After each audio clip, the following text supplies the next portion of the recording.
All right, diving in today, we're looking at Sabbath Observance, how Prophecy Ministries sees it. Okay. You guys sent in a clip, a sermon, and this pastor, I gotta say, pretty dynamic, right? Yeah, definitely. Humor, stories, even pop culture stuff to get the point across. Yeah, not the typical, you know, Dry Sabbath sermon. exactly. So Prophecy Ministries, they connect Sabbath to like the whole Christian identity thing. Right, right. We'll see how they use the Bible, what they say you can't do on Sabbath, hmm and how it all ties into their big picture. It's a pretty complete system almost Yeah. that they lay out. Yeah. So first up, they call Sabbath a, quote, picture.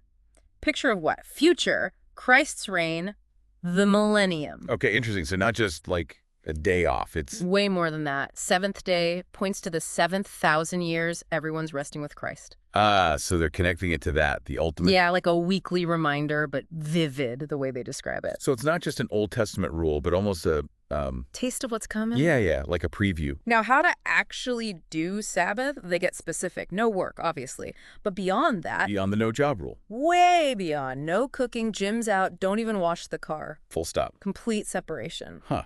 So the pastor, he makes jokes about, like, if you go to your friend's house, Right, right. is it still Sabbath there? Mhm. But behind it, there's a Seriousness, for sure. yeah, you got to create that space, different from, The daily grind. And they take some verses pretty far, like Exodus, no fire on Sabbath. right. So No cooking fires back then means no modern cooking now. even like a microwave is. Off limits, they say. It's about the principle, not just the letter of the law. So what's considered work? That's the question.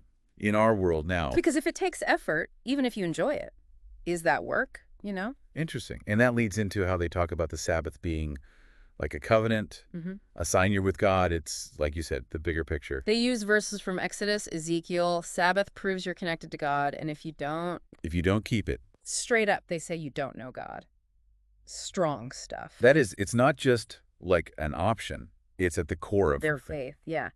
And what about people saying, oh, Sabbath's Old Testament, not for us? They have an answer for that, too. Oh, I bet they do. Colossians, where it calls Sabbath a shadow of things to come. Most folks take that to mean it's over, right? Right, that it's fulfilled. Prophecy Ministry says, no, it's pointing to something bigger. Clever way to spin it. And they bring up Jesus, how we kept Sabbath, went to synagogue, all that. Yeah, if Jesus did it, Right. it's hard to argue with that. So Sabbath's non-negotiable for them, but what's it actually look like day to day? They get into the nitty-gritty, huh? Oh, yeah, practical stuff, food prep beforehand, no buying, selling, even turning down pizza delivery. Dedicated to the cause. And they emphasize study, worship, thinking about your faith.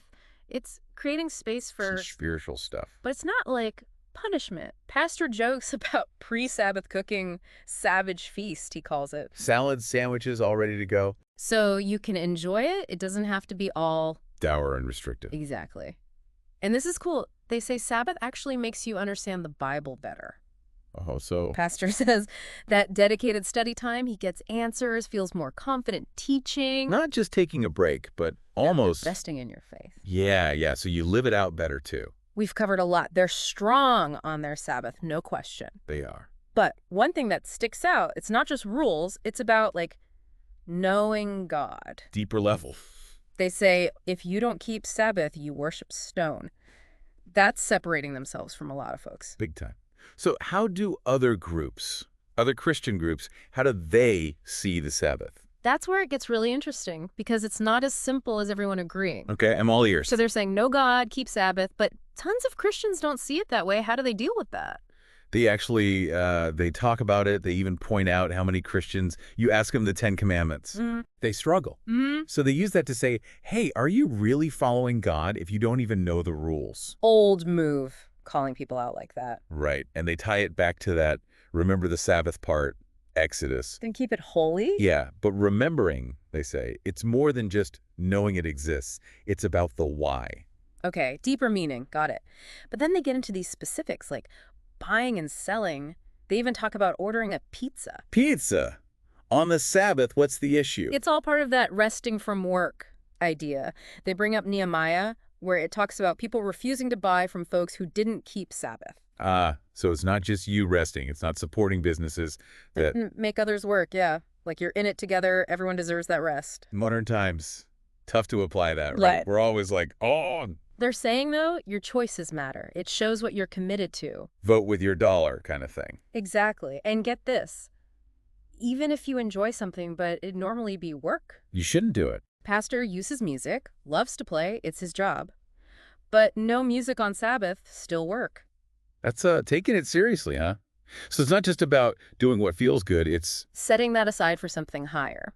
And they say, this is wild, it helps you understand the Bible better. Hold on, by not doing stuff. By having that dedicated study time, Pastor says he finds answers, teaches better, all because of... The Sabbath rest.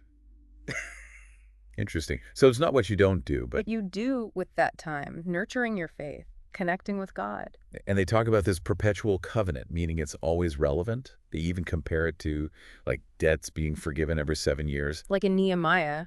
Yeah, and how credit reports, they reset after 7 years nowadays. That whole idea of restarting, it's... built into things, even if we don't realize it. showing those old practices, they still apply. Sabbath's not just some outdated thing. It's part of how God wants things. But they're not shy about saying, lots of folks get it wrong. People who don't keep Sabbath, they worship stone. That's their word. Ouch. That's pretty stark. Division. Yeah. It matters to them, clearly. Sets them apart from a lot of churches, that's for sure. So what about those other churches? How do they see this whole Sabbath thing? Well, that's the thing. It's not so simple. So Prophecy Ministries, pretty intense about Sabbath, but not everyone's on board, right? Right. They see it as essential. But within Christianity, there are tons of different beliefs about the Sabbath, not a one-size-fits-all situation. Okay, break it down for me.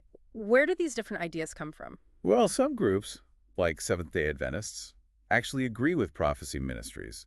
They also observe on Saturday, very strict about it. So they go back to that original seventh-day creation and say it's still the rule. Exactly. But then you have Catholics, mainline Protestants, they usually worship on Sunday. Right, right. I've always wondered, why the switch? Seventh day to the first. For them, Sunday is the Lord's Day, celebrating the resurrection. So new creation through Christ instead of that first creation. Yeah, good way to put it. They still see Sunday as special, time for rest, but not all those Old Testament rules apply. Still a day set apart, but how you do it, that's flexible. Exactly. And even within those groups, some people are stricter than others. Some avoid work altogether. Some just focus on church, family time. Makes sense. Even one tradition, you can emphasize different things. Not as black and white as it seems. Definitely not. And important thing is, all these views, they come from sincere beliefs, deep theological reasons behind them. Man, this deep dive has been eye-opening. I used to think Sabbath was simple, but wow. Right. One commandment, so many interpretations. It shows how diverse Christianity is, and it reminds us it's okay to disagree as long as we're... respectful, trying to understand each other. For sure. So, listener, what's the big takeaway here? I'd say there's no one right way to do Sabbath. It's personal. Study, reflect, figure out what fits your faith. Sounds like a journey worth taking. Even if you don't end up agreeing with Prophecy Ministries, they make you think. About rest, priorities, your relationship with God, it's all connected. Whether it's Saturday, Sunday, or something totally different, that need for rest, connecting with something bigger than ourselves. That's universal. So as we wrap up, we'll leave you with this. What does rest really mean to you? How do you connect with God? And how can you live out your faith in a way that feels true both to tradition and to yourself?